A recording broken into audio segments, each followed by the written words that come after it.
Karnataka Chief Minister Siddaramaiah participated in the Hajj Pilgrims farewell ceremony held at Hajj Bhavan in Bengaluru. He bid farewell to over 10,000 pilgrims and emphasized the importance of unity among all religions, urging people of different faiths to come together as one. He invoked the words of poet Kuvempu, advocating for Hindus, Muslims, Christians, Buddhists, and Sikhs to live as children of one mother. The Chief Minister called on the pilgrims to pray for good rains, bountiful crops, and the overall prosperity of the state and country in the coming year. He also lauded Minister Zamir Ahmed for organizing daily meals for the pilgrims. The event was also attended by Minister Zamir Ahmed Khan, Hajj Minister Rahim Khan, and the Chief Minister's Political Secretary Nasir Ahmed. Regarding the construction of Hajj Bhavans in Mangalore and Kalaburgi, he said that funding has been approved, but the project in Kalaburgi is delayed due to land issues. In Mangalore, land has been identified and the groundbreaking ceremony will take place post-election code of conduct. Like, comment and subscribe to Daily Salar Digital for more such updates.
ಹಜ್ಜಿಗೆ ಹೋಗ್ತಕ್ಕಂಥ ಹಜ್ ಯಾತ್ರಿಗಳಿಗೆ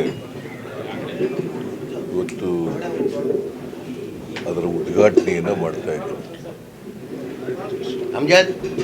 ನಾನು ಪ್ರತಿ ವರ್ಷ ಕೂಡ ಮುಖ್ಯಮಂತ್ರಿ ಆಗಿರುವಾಗ ಹಿಂದೆನೂ ಕೂಡ ಪ್ರತಿ ವರ್ಷವೂ ಕೂಡ ಬಂದಿದ್ದೆ. ಈಗಲೂ ಕೂಡ ಕಳೆದ ವರ್ಷವೂ ಕೂಡ ಬಂದಿದೆ, ಈ ವರ್ಷವೂ ಕೂಡ ಬಂದಿದ್ದೀನಿ, ಮುಂದೆನೂ ಕೂಡ ಬರ್ತೀನಿ. ಹಜ್ ಯಾತ್ರಿಗಳಿಗೆ ಅವರ ಪ್ರಯಾಣ ಸುಖಕರವಾಗಿರಲಿ ಅಂತೇಳಿ ನಾನು ಹಾರೈಸ್ತೇನೆ, ಅವ್ರಿಗೆ ಶುಭ ಕೋರ್ತೇನೆ. ಈ ವರ್ಷ ಸುಮಾರು 10,168 ಜನ ಯಾತ್ರಿಗಳು ಹಜ್ಜಿಗೆ ಹೋಗ್ತಾ ಇದ್ದಾರೆ. ಅವರೆಲ್ಲರಿಗೂ ಕೂಡ ಅವರು ಆರೋಗ್ಯವಾಗಿ ಬರಲಿ, ಪ್ರಾರ್ಥನೆ ಮಾಡಲಿ, ಸಮಾಜದಲ್ಲಿ ಸಾಮರಸ್ಯ ಸೌಹಾರ್ದತೆ ನೆಲೆಸಲಿ ಅಂತೇಳಿ ಪ್ರಾರ್ಥನೆ ಮಾಡಬೇಕು.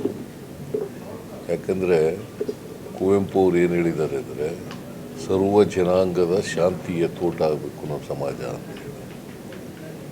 ಅದರ ಪ್ರಕಾರ ಹಿಂದೂಗಳಿರಲಿ, ಮುಸಲ್ಮಾನರಿರಲಿ, ಕ್ರಿಶ್ಚಿಯನ್ರಿರಲಿ, ಬೌದ್ಧರಿರಲಿ, ಸಿಖ್ರಿರಲಿ, ಯಾರೇ ಇದ್ದರೂ ಕೂಡ ಎಲ್ಲರೂ ಕೂಡ ಒಂದು ತಾಯಿ ಮಕ್ಕಳಂತೆ ಬದುಕ್ತಕ್ಕಂಥ ವಾತಾವರಣ ನಿರ್ಮಾಣ ಆಗಬೇಕು ಸಮಾಜದಲ್ಲಿ.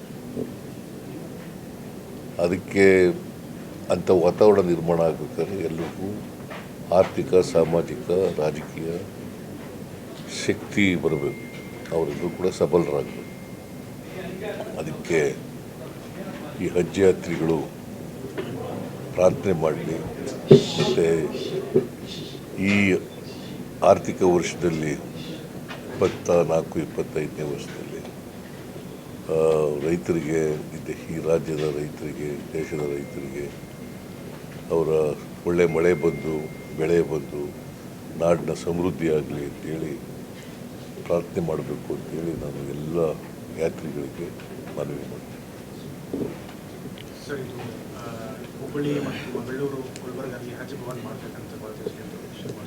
ಇಲ್ಲ, ಮಂಗಳೂರಿಗೆ ಕೊಟ್ಟಿದ್ದೀನಿ ನಾನು ದುಡ್ಡು. ಮಂಗಳೂರು ಮತ್ತು ಗುಲ್ಬರ್ಗಕ್ಕೂ ದುಡ್ಡು ಕೊಟ್ಟಿದ್ದೀವಿ. ಜಾಗ ಸಿಕ್ಕಿದ್ದೇನೆ, ಅದು ಸ್ವಲ್ಪ ವಿಳಂಬ ಆಗಿದೆ.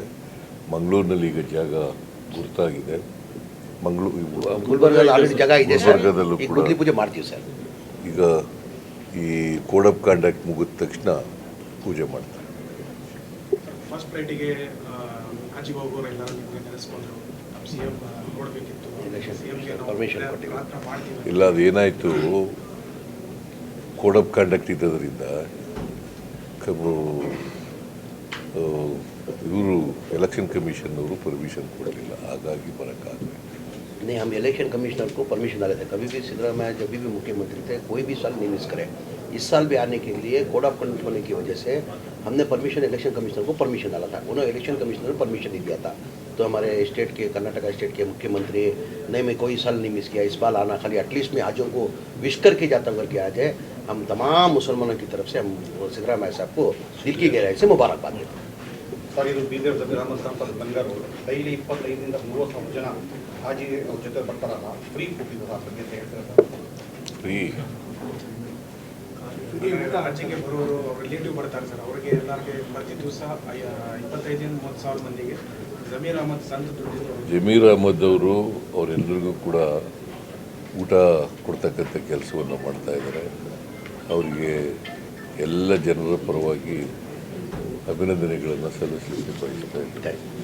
ಅವ್ರಿಗೆ ಆಯುಸ್ಸು ಆರೋಗ್ಯ ಇನ್ನೂ ಚೆನ್ನಾಗಿ ಕೊಡಲಿ ಅಂತೇಳಿ, ಅಧಿಕಾರ ಆಯುಸ್ಸು ಆರೋಗ್ಯ ಕೊಡಲಿ ಅಂತೇಳಿ ನಾನು ಆಶಿಸ್ತೇನೆ.